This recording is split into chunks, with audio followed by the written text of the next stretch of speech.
Bitcoin $16,000 சீப்பாக கிடைக்கக்குள்ள யாருமே வாங்காமல் இப்போ பிட்காயின் $100,000 ஹிட் பண்ணதுக்கு பிறகு எல்லாருமே இதை போய் வாங்குறதுக்குரிய காரணம் என்ன? அதோட பேர் தான் ஃபோமோ. ஃபோமோன்ற அர்த்தம் ஃபியர் ஆஃப் மிஸ்ஸிங் அவுட். எப்படி புல் மார்க்கெட்டில் வர ஃபோமோங்கிற ஃபியர் ஆஃப் மிஸ்ஸிங் அவுட்டையும் தவிர்த்து பியர் மார்க்கெட்டில் வர பெனிக் செல்லிங்கையும் எப்படி எலிமினேட் பண்ணி எப்படி பியர் மார்க்கெட்டில் நல்ல சீப்பான ப்ரைஸில் பிட்காயினை வாங்கி எப்படி புல் மார்க்கெட்டில் நல்ல லாபத்துக்கு பிட்காயினை விற்கிறேன்னு சொல்லி தான் இந்த வீடியோவில் பார்க்க போகிறோம். அதுக்கு பின்னால் இருக்கிற சைக்காலஜி, அதை எப்படியெல்லாம் ரீட்டைல் ட்ரேடர்ஸை மேனிப்புலேட் பண்ணாங்கிற விஷயத்தை அந்த வீடியோவில் பார்க்க போகிறோம். ப்ளஸ் இன்னும் கொஞ்சம் காலத்தில் இந்த ஏரியாவில் ஏன் $100,000 இந்த ஏரியாவில் ஏன் $1 million வரும்னு சொல்லி ஃபுல் கிளியர் எக்ஸ்ப்ளனேஷன் தான் இந்த வீடியோவில் பார்க்க போகிறோம். ப்ளஸ் நீங்கள் இன்னும் இந்த பிட்காயின் சம்மந்தமான என்ன விஷயம், இது என்ன காரணத்துக்காக பிட்காயின் நம்ம வாங்கணும், ப்ளஸ் இதை வாங்குறது நல்லமா இல்லையான்னு சொல்லி ஒரு டவுட்டில் இருப்பீங்கன்னு சொன்னால் இந்த வீடியோட எண்டில் நீங்கள் 100% ஃப்ரீயாக பிட்காயினை பேசிக்லேருந்து எப்படி வாங்குகிற, எப்படி விற்கிற, எப்படி அதை பத்திரமா சேவ் பண்ணி வைக்கிற, எப்படி பிட்காயினை அக்யூமுலேட் பண்ணுற, எப்படி மல்டிப்ளை பண்ணுறங்கிற ஒரு 100% ஃப்ரீ சிஸ்டம் ஒன்று எங்கே எடுக்கலான்னு சொல்லி இந்த வீடியோவில் சொல்கிறேன். ஸோ வீடியோ ஃபுல்லாக பாருங்கள். நான் கிரிப்டோ கரன்சி மார்க்கெட்டுக்குள்ளே வந்தது பார்த்தீங்கன்னு சொன்னால் 2022 ஃபுல்லாக வந்து 2022 2021 கொஞ்சம் கொஞ்சமாக நான் வர ஆரம்பிக்கிறேன். நான் முதலாக பிட்காயினை நான் வாங்கக்குள்ள பிட்காயின் ப்ரைஸ் ஜஸ்ட் $6,000. $6,000 இன்றைக்கு பிட்காயின் ப்ரைஸ் ஆல்மோஸ்ட் $100,000. $6,000 யோசிச்சு பாருங்கள். அந்நேரம் நான் ஒரு ஸ்பெகுலேட்டிவ் அசட்டாக தான் பார்த்தேன். என்னது விஷயம் எனக்கு பெருசாக ஒன்றும் தெரியலை. அதை பற்றி நான் எங்கள் ஃபாதரோட நான் டிஸ்கஸ் பண்ணினேன். ஃபாதருக்கு என்னன்னு சொல்லி வழங்கலை. எனக்கு அந்த டைமில் பார்த்தீங்கன்னு சொன்னால் பிட்காயின் நமக்கு தேவைன்னு சொல்லி எனக்கு தெரியும். பிட்காயின் தான் ஃப்யூச்சர்னு சொல்லி எனக்கு தெரியும். நான் ஏன் அது ஃப்யூச்சர், எதுக்காக நம்ம வாங்கணுன்னு சொல்லி ஹவுங்கிற விஷயம் எதுவுமே எனக்கு தெரியாது. அதனால் அது எப்படின்னு சொல்லி அதை என் ஃபாதருக்கு எக்ஸ்பிளைன் பண்ணுறதுக்கு எனக்கு முடியல. எனக்கே நானே எக்ஸ்பிளைன் பண்ணிக்கொள்றது எனக்கு முடியலை. ஆனால் எனக்கு தெரியும் இதுதான் இதுதான் ஃப்யூச்சர்னு சொல்லி எனக்கு தெரியும். ஸோ கொஞ்சம் கொஞ்சமாக நான் பிட்காயினை பற்றி படிக்க ஆரம்பித்து $6,000 இருந்து பிட்காயின் $60,000 போகிற வரைக்கும் கூட ட்ராவல் பண்ணினேன். நான் உள்ளுக்கு வந்தது புல் மார்க்கெட்டில். அதுக்கு பிறகு ஒரு பெரிய கிரேஷ் நெகட்டிவ் நியூஸ் எல்லாம் வந்து கடைசியாக FTX கலாப்ஸ் ஆகி லூனா கலாப்ஸ் ஆகி பிட்காயின் 60,000 இருந்து $16,000 இறங்கினிக்கு. எல்லோரும் சொன்னாங்க பிட்காயின் அப்படியே ஜீரோவாக போகுது, எல்லோரும் வெளியிறங்குங்க, பெரிய இதன் நெகட்டிவ் நியூஸ் என்னன்னா மேக்ஸிமம் இந்த பியர் மார்க்கெட்டில் வர நெகட்டிவ் நியூஸ் எல்லாம் நீங்கள் புது ஆளாக இருப்பீங்கன்னு சொல்லலாம், அதெல்லாம் ஹேண்டில் பண்ண முடியாத அளவுக்கு நெகட்டிவ் நியூஸ் கொண்டு வருவாங்க. அவ்வளோ நெகட்டிவ் நியூஸ்லேயும் நான் பிட்காயினை ப்ராப்பராக படித்ததால் நான் தளரலை. எல்லாத்தையுமே என் அநேகமான போர்ட்ஃபோலியோ மைனஸில் இருந்தாலும் நான் ஹோல்ட் பண்ணினேன்.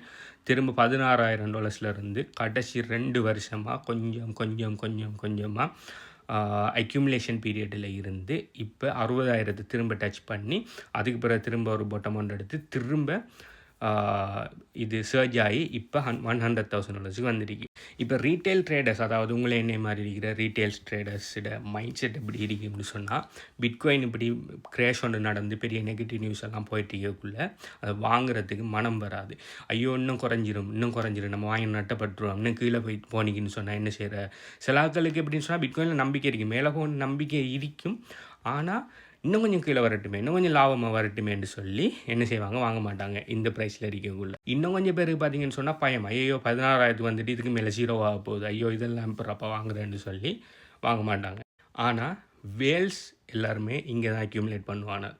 வேல்ஸ்ன்னு யாருன்னு சொன்னால் 1000 பிட்காயினுக்கு மேலே வச்சிருக்கிற எல்லாரையும் வேல்ஸ்ன்னு சொல்லுவோம். 1000 பிட்காயின், $1,000 இல்லை 1000 பிட்காயின். ஒரு பிட்காயின் ப்ரைஸ் இப்போ ஒரு $100,000 1000 பிட்காயின் ப்ரைஸ் எவ்வளோன்னு பாருங்க. அப்படியான ஆக்களில் வேல்ஸ்ன்னு சொல்லுவோம். அவனுகள் என்ன செய்வானுன்னு சொன்னால் மார்க்கெட் மேனிப்புலேஷன் செய்வானு. அவனுகள் தான் இதை மாதிரியான நெகட்டிவ் நியூஸ்களை மேக்ஸிமம் போட்டு மார்க்கெட்டை நல்லா கீழே கொண்டாந்து போட்டு அவனுகள் இவரத்தை வாங்குவானல். வைல் நீங்கள் ரீட்டைல் ட்ரேடர்ஸ் எல்லோரும் என்ன பண்ணுவீங்க, இந்த ஏரியாவில் வச்சு செல் பண்ணி நிற்பீங்க. நீங்கள் செல் பண்ணுறதெல்லாம் நல்ல லாபத்தில் அவனை அக்யூமுலேட் பண்ணிவிட்டு கொஞ்சமாக ஃபுல்லாக அக்யூமுலேட் பண்ணிவிட்டு நல்ல மார்க்கெட் மேலே போனதுக்கு பிறகு டொப்பில் வச்சு என்ன செய்வானுன்னா நிறைய பாசிட்டிவ் நியூஸ்களை போடுவாங்க. நிறைய பாசிட்டிவ் நியூஸ், அதாவது பிட்காயின் அங்கே போகுது, இது அப்ரூவ் பண்ணிட்டா அது அப்ரூவ் பண்ணால் பிட்காயின் தான் ஃபியூச்சர், அது இதுன்னு எல்லா மெயின் ஸ்ட்ரீம்லேயும் பாசிட்டிவ் நியூஸ் வரும். உங்களோட சொந்தக்காரங்கள்லேருந்து பக்கத்து வீட்டுக்காரங்கள்லேருந்து யாரெல்லாம் உங்களுக்கு தெரியாத ஆக்களோ எல்லாருமே பிட்காயினை பற்றி கதைக்க ஆரம்பிப்பாங்க. போகிறவன் எல்லாருமே பிட்காயினை பற்றி கதைக்க ஆரம்பிப்பாங்க. அப்படி கதைக்க ஆரம்பிச்சிட்டாங்கன்னு சொன்னால் அர்த்தம் என்னன்னு சொன்னால் பெரிய ஒரு கிரேஷ் ஒன்று வருதுன்னு அர்த்தம். நீங்கள் ப்ராஃபிட்டில் இருப்பீங்கன்னு சொன்னால் விற்கணும். இது பிட்காயினை பார்த்தீங்கன்னு சொன்னால் லாங் டைம் வைக்கலுமே பண்ணுறாங்க, பிரச்சனை இல்லை. சில ஆட்கள் ட்ரேடிங் பர்பஸுக்காக வைப்பாங்க, அதாவது விலை குறைய வாங்கி விலை கூடக்குள்ளே விற்பாங்க. ஓகே, ட்ரேடிங் பர்பஸுக்காக அல்கோயின்ஸில் நான் அல்கோயின்ஸில் ட்ரேடிங் பர்பஸுக்காக வைப்பேன். பிட்காயினை நான் அக்யூமுலேட் தான் பண்ணுவேன். அல்கோயினை ட்ரேடிங் பர்பஸுக்காக வாங்கிறாங்கன்னு சொன்னால் நீங்கள் கட்டாயம் உங்களுக்கு தெரிஞ்சாக்கள், போராக்கள், வாராக்கள், சொந்தக்காராக்கள் எல்லாம் பிட்காயினை பற்றி கதைக்க ஆரம்பிக்காங்கன்னு சொன்னால் அர்த்தம் நீங்கள் வெளியால் விற்றுட்டு வெளியால் வரதுக்கு டைம் வந்துட்டுன்னு சொல்லி.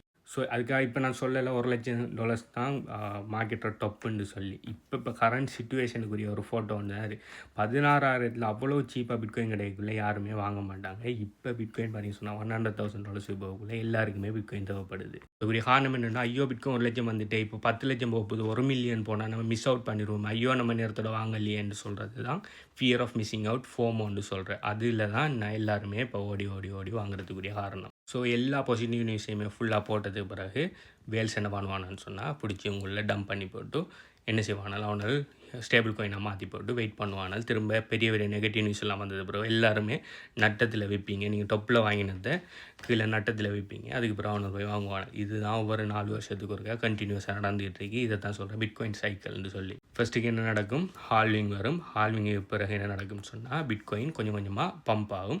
பம்ப் ஆகி டொப்பில் என்ன நடக்கும்னு சொன்னால் பெரிய ஒரு நெகட்டிவ் நியூஸ் கொண்டு வரும். இது நான் எக்ஸ்சேஞ்ச் கொலாப்ஸ் ஆகும், இல்லாட்டி பெரிய ஒரு நெகட்டிவ் நியூஸ் எது நான் கண்ட்ரி பேன் பண்ணும். அப்படியே நான் பெரிய ஒரு நெகட்டிவ் நியூஸை கொண்டு வந்து அப்படியே பிட்காயினை இறக்குவானல். இறங்கினது பிறகு அவனால் லாபத்தில் வாங்குவானல். வாங்கினது பிறகு உங்களுக்கு கொஞ்சம் கொஞ்சமாக பாசிட்டிவ் நியூஸை கொண்டு வந்து மேலே கொண்டு வந்தது பிறகு பிடிச்சி டம்ப் பண்ணி விடுவானல். இதுதான் வளமையாக நடந்துட்டு இருக்கிற பிட்காயின் சைக்கிள். அதனால தான் நீங்கள் பிட்காயின் வாங்குறதுக்கு நீங்கள் பிளான் பண்ணுவீங்கன்னு சொன்னால் தயவு செய்து ஒரு இடத்த இதுதான் மார்க்கெட்டை பாட்டம், இதுதான் மார்க்கெட்டை டொப்புன்னு சொல்லி வாங்காதீங்க. ஸ்பெஷலாக நீங்கள் பிட்காயினில் மார்க்கெட்டில் நியூபி ஆளாக இருப்பீங்கன்னு சொன்னால், அதாவது புது ஆளாக இருப்பீங்கன்னு சொன்னால். ஏன்டா எக்ஸாக்டான பொட்டத்தையும் எக்ஸாக்டான டொப்பையும் யாராலுமே கண்டுபிடிக்க முடியாது. ஏன்னா மார்க்கெட் வேல்ஸ்டு ஹையில் தான் இருக்குது. அதனால தான் பிட்காயின் அக்யூமுலேட் பண்ணுறதுக்கு பெஸ்ட்டான ஒரு ஸ்ட்ராட்டஜி பார்த்தீங்கன்னு சொன்னால் டாலர் காஸ்ட் ஆவரேஜிங் அப்படி ஓட்டோ இன்வெஸ்ட்டுங்கிற ஒரு ஸ்ட்ராட்டஜி உண்டு. இந்த ஸ்ட்ராட்டஜி பார்த்தீங்கன்னு சொன்னால் டெய்லி ஒரு குறிப்பிட்ட வீதத்தில் ஒரு குறிப்பிட்ட டைமுக்கு அப்படி டெய்லி அப்படி இல்லாட்டி ஒவ்வொரு மாதமோ அப்படி இல்லாட்டி ஒவ்வொரு ஹவருக்குன்னு சொல்லி நீங்கள் என்ன செய்யலாம், கண்டினியூஸாக ஒரு குறிப்பிட்ட பெர்சன்டேஜில் நீங்கள் பிட்காயின் அக்யூமுலேட் பண்ணிட்டு போகிறது. இப்படி அக்யூமுலேட் பண்ணக்குள்ளே என்ன நடக்கணும்னா, உங்களுக்கு மார்க்கெட் டொப்பில் இருந்தாலும் சரி மார்க்கெட் பாட்டமில் இருந்தாலும் சரி உங்களுக்கு கண்டினியூஸாக எல்லா இடத்தையுமே வாங்கிட்டு போகிறதால உங்களுக்கு டொப்லையும் ப்ரைஸ் கிடைக்காது, பொட்டத்துலேயும் ப்ரைஸ் கிடைக்காது. உங்களுக்கு நல்ல ஆவரேஜான ப்ரைஸ் வந்து கிடைக்கும். உதாரணத்துக்கு நீங்கள் டாலர் காஸ்ட் ஆவரேஜ் கனகாலமாக பண்ணிட்டீங்கன்னு சொன்னால் நீங்கள் 16,000 வச்சு பிட்காயின் வாங்கியிருப்பீங்க, $100,000 இருக்கவங்களையும் வாங்கியிருப்பீங்க, $1 million போனாலும் நீங்கள் வாங்குவீங்க. ஸோ எல்லா இடத்தையும் நீங்கள் கிரிப்டோவை கொஞ்சம் கொஞ்சமாக வாங்குறதால என்ன நடக்கணும்னா உங்களுக்கு நல்ல ஆவரேஜ் ப்ரைஸ் வந்து கிடைக்கும். இப்போ நீங்கள் $16,000 இல்லை உங்களுக்கு ஆவரேஜ் ப்ரைஸ் கிடைக்காது. ஆனால் $1 million டொப்லேயும் போய் நீங்கள் வாங்க மாட்டீங்க. நீங்கள் கண்டினியூஸாக வாங்குறதால உங்களோட ஆவரேஜ் ப்ரைஸ் உங்களுக்கு பியர் மார்க்கெட்டில் நீங்கள் அக்யூமுலேட் பண்ண ஆரம்பிப்பீங்க சொன்னால் பெஸ்ட்டான ப்ரைஸுக்கு உங்களுக்கு பிட்காயின் அக்யூமுலேட் பண்ணலாம். ஸோ நீங்கள் கிரிப்டோ மார்க்கெட்டுக்குள்ளே புதுசாக வரீங்கன்னா தயவு செய்து உங்களோட பணத்தை கொண்டு போய் ஒரு இடத்த போய் வாங்காதீங்க. ஓகே, பெஸ்ட்டான ஸ்ட்ராட்டஜி என்னென்னு சொன்னால் டாலர் காஸ்ட் ஆவரேஜ் பண்ணி வாங்குறது தான். ஆனால் உங்களுக்கு இந்த பிட்காயின் என்னென்றே தெரியாது, இதை படிக்கணும், இதை பற்றி நாலேஜ் எடுக்கணும், இது எங்கே வாங்குற, இது எப்படி சேஃபாக வாங்குற, இது எப்படி சேஃபாக ஹோல்ட் பண்ணுற, எப்படி பிட்காயினை அக்யூமுலேட் பண்ணுற, வேறு வழிகள் என்ன, அதே மாதிரி இப்படி பிட்காயினை மல்டிப்ளை பண்ணுறேன்னு சொல்லி உங்களுக்கு தெரியணும்னு சொன்னால் 100% ஃப்ரீயாக பிட்காயின் ஹார்வர் சிஸ்டத்தில் இது எல்லாத்தையுமே நான் டீச் பண்ணியிருக்கிறேன். இதை பார்த்தீங்கன்னு சொன்னால் எல்லாருக்குமே 100% ஃப்ரீ. எங்கள் ஸ்டூடெண்ட்ஸ் அண்ட் கிளைண்ட்ஸ்க்கு மட்டும் இல்லாமல் எல்லாருக்குமே இது 100% ஃப்ரீயாக நீங்கள் படித்து கொள்ளலாம். இந்த சிஸ்டம் உங்களுக்கு வேணும்னு சொன்னால் ஏன் அந்த ஃப்ரீ சிஸ்டம் உங்களுக்கு வேணும்னு சொல்லி கீழே கமெண்ட் பண்ணுங்கள். உங்களோட ரீசன் நல்ல ரீசனாக இருக்குன்னு சொன்னால் அந்த சிஸ்டத்தை எப்படி எடுக்கிறேன்னு சொல்லி உங்களுக்கு நான் டீட்டெயில்ஸை தரேன். அப்படி இல்லை அந்த சிஸ்டம் எங்களுக்கு தேவையில்லை, எங்களுக்கு ஆல்ரெடி பிட்காயின் நாங்கள் வச்சிருக்கோம், எங்களுக்கு ஆல்ரெடி போதுமான அளவு நாலேஜ் இருக்குன்னு சொல்லி நீங்கள் நினைப்பீங்கன்னு சொன்னால் நான் சொன்ன இந்த விஷயத்தை பற்றி நீங்கள் என்ன நினைக்கிங்க, ஃபியர் ஆஃப் மிஸ்ஸிங் அவுட் அப்படி இல்லாட்டி பெனிக் செல்லிங்கிற விஷயத்தை பற்றி நீங்கள் நினைக்கிங்க, அதை தவிர்க்கிறதுக்கு என்னென்ன மாதிரியான மெஷர்மெண்ட் லாக்கள் எடுக்கலாம்னு சொல்லி உங்களுக்கு வேறு ஏதாவது வழிகள் தெரியும்னு சொன்னால் கீழே கமெண்ட் பண்ணுங்கள். அப்படி இல்லை பிட்காயின் 16,000 இருந்தாலும் நான் வாங்க மாட்டேன், 100,000 இருந்தாலும் வாங்க மாட்டேன், $1 million போனாலும் நான் வாங்க மாட்டேன், நாங்கள் கவர்மெண்ட் பிரிண்ட் அடிக்கிற ஃபேக் கரன்சியெல்லாம் தான் நாங்கள் பாவிப்போம்னு சொல்லி நினச்சிட்டு இருக்கிறவளா இருப்பீங்கன்னா ஏன் அதுன்னு சொல்லி கீழே கமெண்ட் பண்ணுங்கள். உங்களை எல்லாம் அப்படி நினச்சிட்டு இருக்கிற ஆக்களை எல்லாம் பார்த்தா எனக்கு பாவமாக இருக்கு.